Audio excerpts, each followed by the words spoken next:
Did you know sharing can be super fun? Today we will learn how to divide numbers by sharing equally. Hello little learners, welcome back. Today we are learning basic division in the easiest way possible. We will solve simple division sums step by step using fun examples. Let's get started. Children, what is division? Division is sharing equally.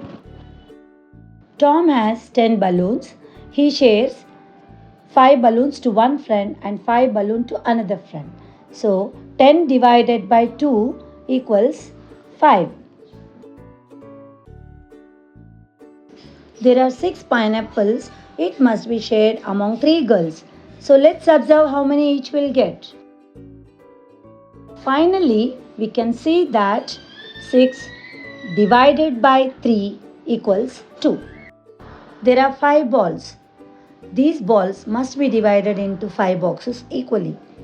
So now we can observe that each box has 1 ball.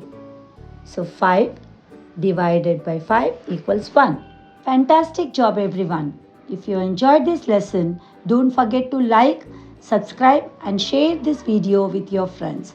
See you in the next fun learning video. Bye bye.